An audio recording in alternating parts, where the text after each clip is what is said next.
President informed us, 01 Charlie Company, ready to present the implementation of search warrant RA 105 On June 27, 2024, at about 8 p.m., Ms. Melanie V. Zamora, female, of Legal East and a resident of Coroctos, Barangay Santo Niño, Magalang, Pampanga, personally appealed to the Magalang Municipal Police Station to report that her neighbor identified as Mr. J. Butop for an alleged alarming scandal using the latter's short firearms, as this happened several times.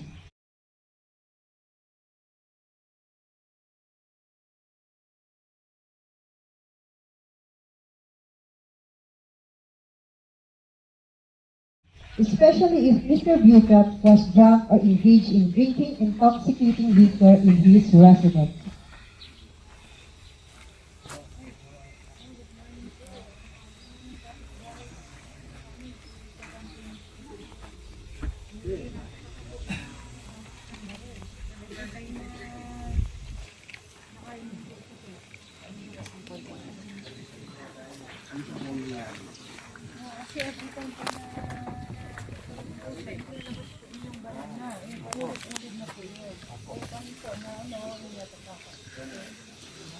Muna kayo at ang ating pong kapulisan ay i-verify po ang pangyayari. Ano po? Huwag po kayo mag-alala at gagawin po natin ang hakbang.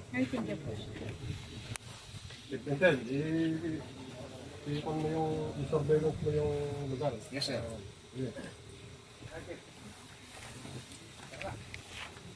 The investigator and Intel PNCO of the station conducted an interview, validation.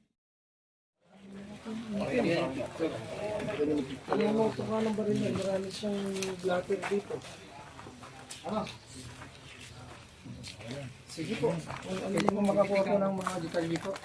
Sige po, bibigyan po namin kayo ng order. May maitutulong namin gagawin namin. Thank you po. Ano po? Sige po. Sige po.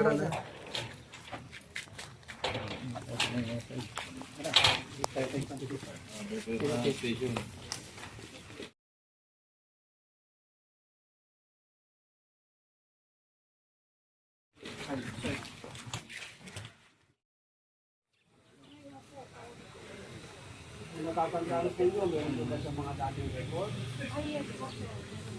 Record yan. Nagdadala po siya lagi ng barel. Kaya na lumalabas po siya.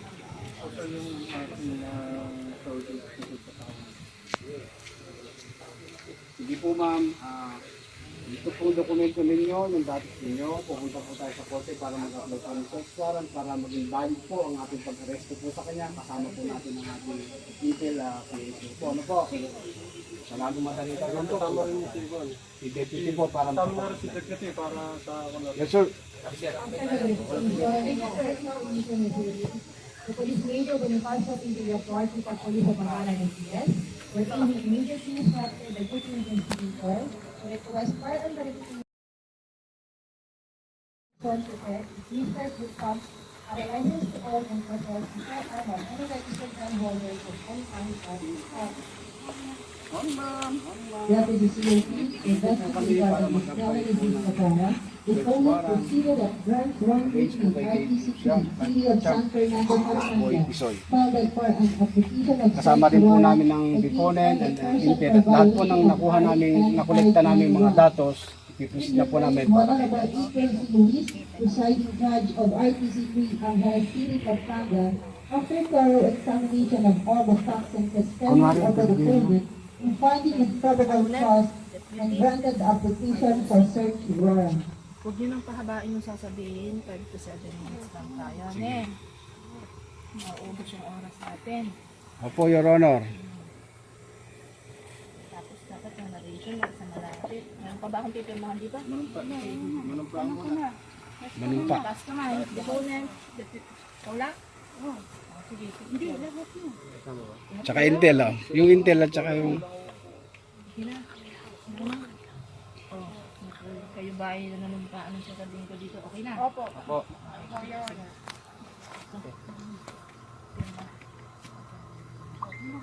Good luck.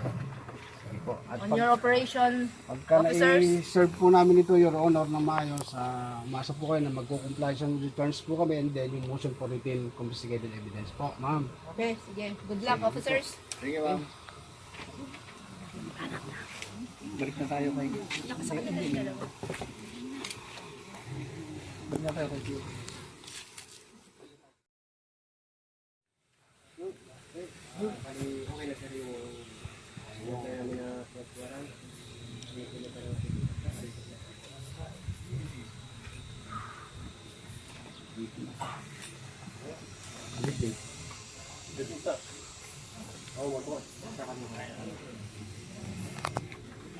On June 27, 2024, at about 12:45 in the morning, police major Bill of War instructed the investigator on case, coordinate and seek assistance to POD-K9, and also subsequently conduct a briefing. Good morning, sir! To all personnel involved at police station for the implementation of search warrant and actual video recording for the use of body-worn camera and alternative recording device. natin. Tapos ang picture ng ating target, ito. Tingnan niyo mabuti at yung mga intel natin, mauna na kayo sa sa area para sa verification kung andyan yung target natin. Okay, yung lahat ng mga sa natin, itong tasking natin na to, kailangan na sa lahat gawin natin ng tama.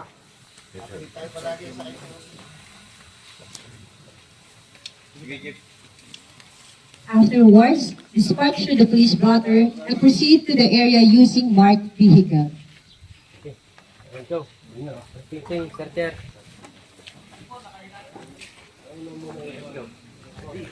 Positive sir sa bahay. Acting officer.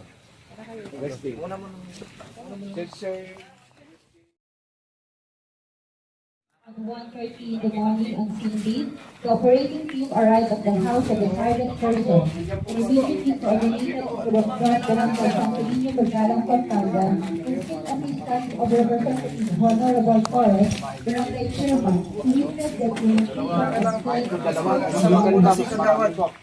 Saka yung dalawang tanod namin. Sige po. Para masimulan na po natin ang pag-serve. Yes sir, sige po. Para po. Sige po.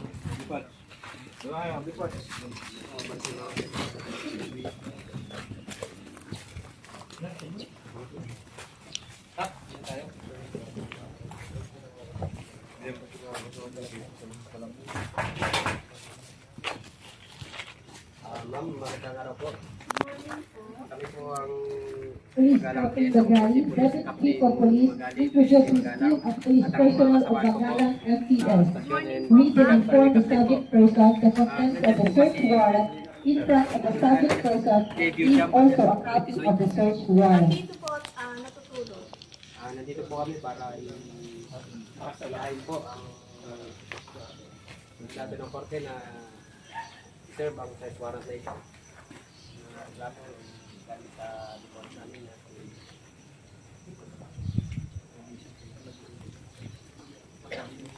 tawag na lang ba pwede po bang makausap? Puntahan ko lang po. Sige po. Pamawak ko po.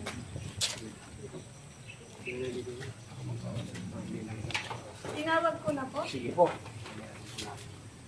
Magandang umaga po. Kayo po ba si Mr. J. Bionsham alias Boy Tisoy? Andito po kami para i-serve or i-mandato ang utos ng korte dahil di umano kayo ay nag-iingat ng 45 at mga bala. Ito po, ipapareceive po na. Pabasa na lang po at kung inyong naintindihan, pakipirmahan po.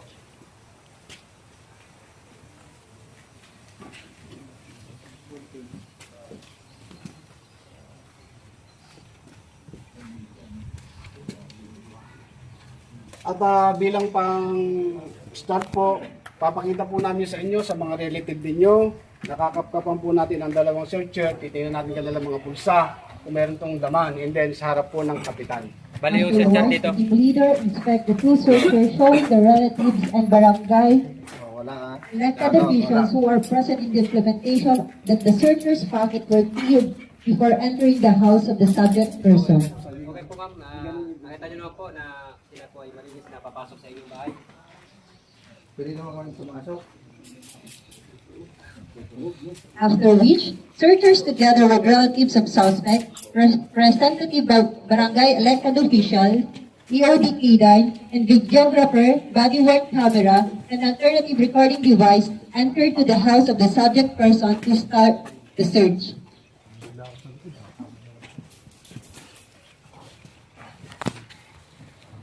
Taga-video pumasok sa pag-aapuhan.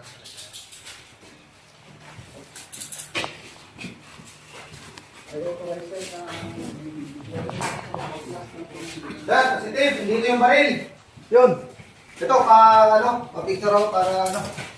Dito yung baril.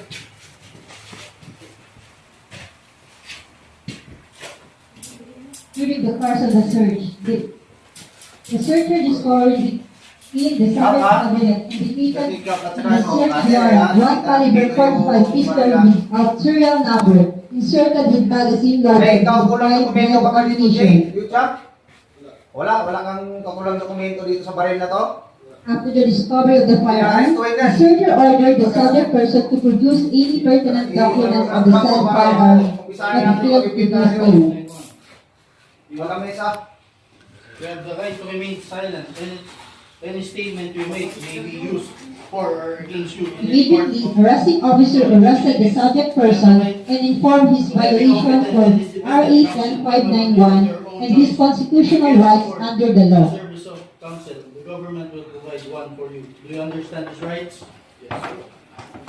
Ilipat na natin na, ano yung para sa pili na take over ng video para paring kayo sa natin. Trigger up to physical inventory, taking of photographs and marking of 6 pieces of evidence were being conducted in presence of the suspect, searchers, arresting officers, and the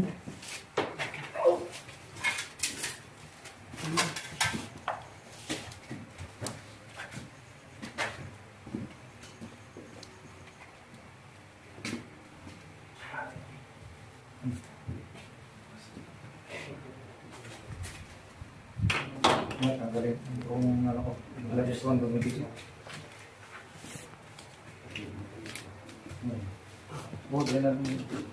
Diyan na yung nakalagay. Bigas.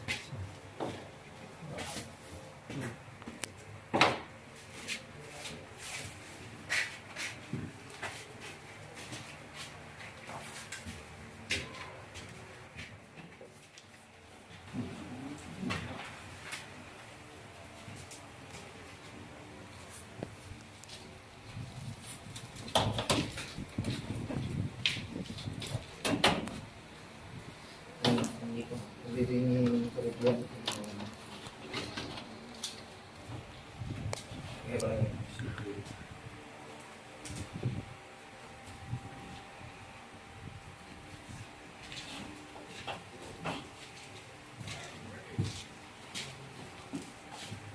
Kasi kagawad.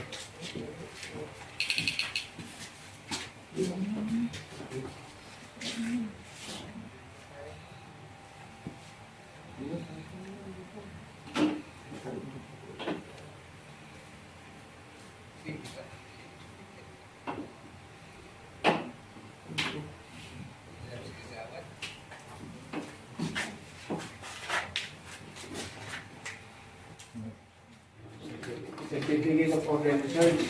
Nakatunayan, wala po kami anumang kinuha sa inyo, bukod tangi lang po kung ano po yung nakasaad sa search warrant. Intindihan niyo po? Pakipirma na lang po yan. Saka yung isa. Pati sila kapitan, bigyan po natin.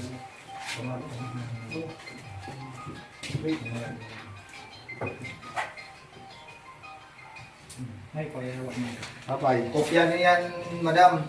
Para patunayan na yan. Kapag Walang nangyari sa paglaman.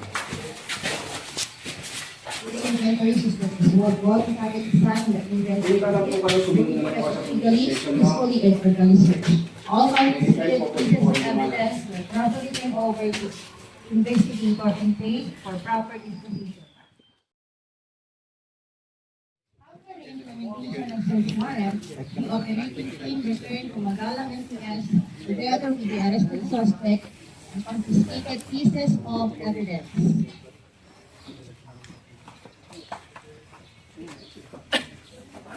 The investigator in the case prepared necessary documents for filing appropriate charges against the suspect.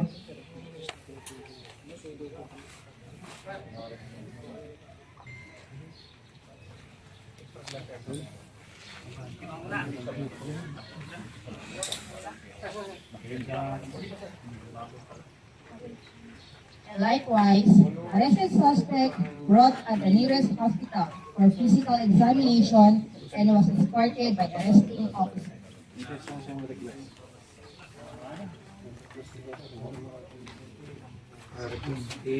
Kami din nga, baka sabihin niya, isa, walang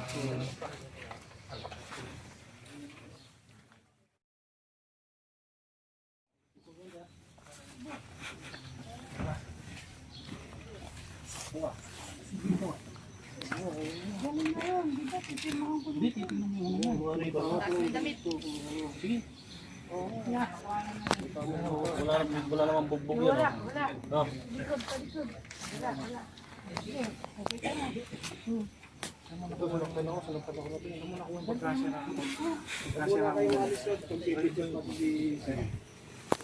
Dok, wala akong kanya na. Pakulitin mo. Ulitin mo, Dok. Tingnan niyo po, Dok, kung tuli na. Ba't may kwan yan? Pahiya sa tagiliran. Ulo. Yung wallet niya, baka sabihin na pakialaman yan. Tita.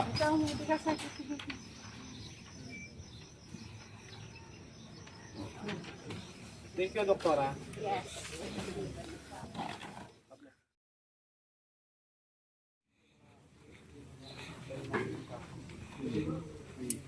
For request na siya. After the preparation of all necessary documents for filing a violation of RA 10591 against the suspect, investigator at case, arresting officer, videographer, together with the arrested suspect, proceeded to the National Prosecutor's Office for inquest proceedings with attached documents. Subscribe NPS Investigative Data Form, Judicial Affidavit of Apprehending Officer, Judicial Affidavit of Backup Apprehending Officer, Judicial Affidavit of Videographer, Photographer, copy of search warrant order with docket number 124-2024, MPS Blocker, dated June 27, 2024, received, inventory of property size, certification of orderly search, request for verification of license to own and possess firearms, actual photo of briefing of COP, confiscated pieces of evidence, photo of crime scene, chain of custody, sketch, spot report, mugshot and booking sheet, compliance, return of search warrant, and motion to retain confiscated articles. Motion to retain po kami para mahawakan po namin ng ebidensya para ma-inquest po namin matanggap po sa prosecutor office. Antabayanan na lang po namin yung order po ninyo. Okay. Pantay na lang ng isang oras. Siguro. Kasi papagawa ko sa aking secretary.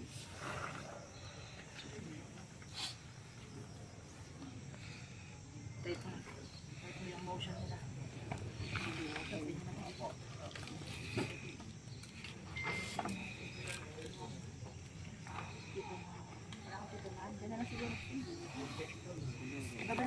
Okay, babalik. Kunwari, okay. Maraming salamat po, Judge. God bless us always po. Sa susunod po ulit na pag-apply. Sige, sige.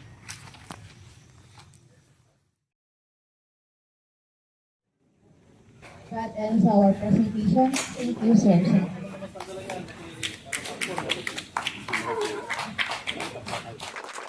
Thank you.